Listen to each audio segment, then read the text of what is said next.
Chocolate हे लहानांपासून मोठ्यांपर्यंत सर्वांनाच खूप आवडते. तर आज मी तुम्हाला फक्त 10-15 मिनिट चॉकलेट बनवून दाखवणार आहे. त्यासाठी इथे मोडचं डार्क कंपाऊंड मी घेतलं आहे. हे मार्केटमध्ये 140 रुपयाला मिळते, किंवा तुम्ही मिल्क कंपाऊंड देखील चॉकलेट बनवण्यासाठी यूज करू शकता. याच्यातील अर्ध कंपाऊंड मी यूज करणार आहे व थोडेसे ड्रायफ्रूट्स इथे मी कट करून घेतले आहे. कंपाऊंड लवकर मेल्ट होण्यासाठी याचे मी तुकडे करून घेत आहे. नंतर हे ड्रायफ्रूट्स आपल्याला 1 चमचा तुपामध्ये भाजून घ्यायचे आहेत.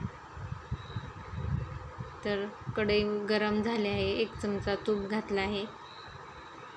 याच्यात ड्रायफ्रूट्स भाजून घेत आहे. तुम्ही तुमच्या आवडीनुसार कुठलेही ड्रायफ्रूट्स घेऊ शकता, किंवा नाही ड्रायफ्रूट्स यूज केले तरी देखील चालेल. व कंपाऊंड मेल्ट करण्यासाठी पातेल्यामध्ये थोडंसं पाणी गरम करायला ठेवलं आहे. त्यावर मी काचेचा बाऊल ठेवला आहे. बाऊलचं बोर्ड पाण्याला टच नाही झालं पाहिजे, अशा पद्धतीने ठेवायचं आहे. काचेचा बाऊल नसेल तर दुसरं स्टीलचं वगैरे भांडं यूज केलं तरी देखील चालेल. याच्यात मी कंपाऊंड घातलं आहे व आपल्याला हे मेल्ट करून घ्यायचं आहे.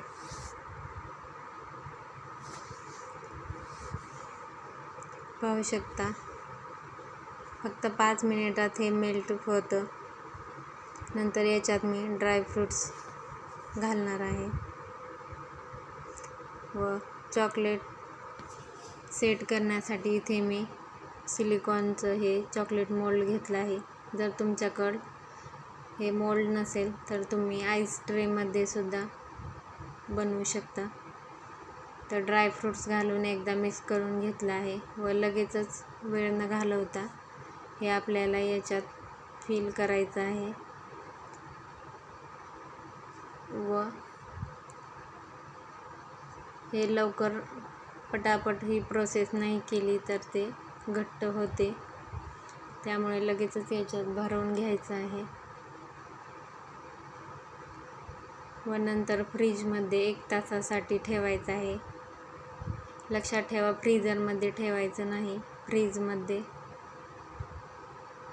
1 तासासाठी सेट व्हायला हे चॉकलेट मी ठेवून देणार आहे. तर 1 तासानंतर पाहू शकता चॉकलेट आपले किती व्यवस्थित निघत आहेत.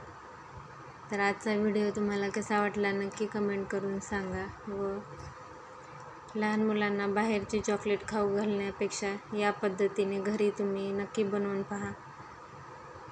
सर्वांनाच हे चॉकलेट, घरातील सर्वांनाच खूप आवडतील. एकदा नक्की ट्राय करा. व व्हिडिओ आवडला असल्यास नक्की व्हिडिओला लाईक करा, शेअर करा व चॅनलला सबस्क्राईब करा. धन्यवाद.